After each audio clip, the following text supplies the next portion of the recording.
பரிசோதனை அறைக்குள் கொண்டு செல்லப்படும் தந்தை மகள் உடல்கள். ஐயோ என் சாமி என வானம் அதிர கதரும் தாய் உள்ளிட்ட உறவுகள். கொரியர் வேன் மோதி அப்பளம் போல் நொறுங்கிய ஆட்டோவில் பறந்து போன 2 உயிர்கள்.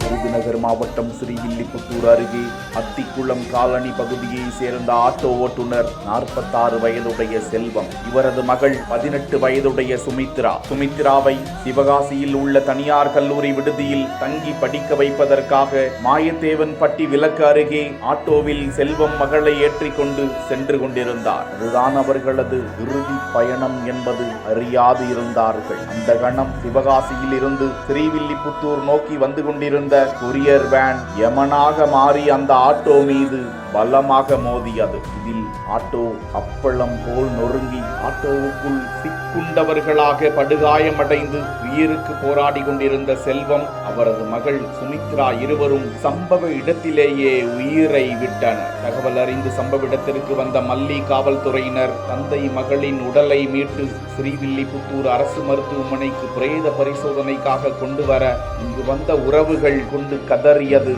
காண்போரை பதறச் செய்தது.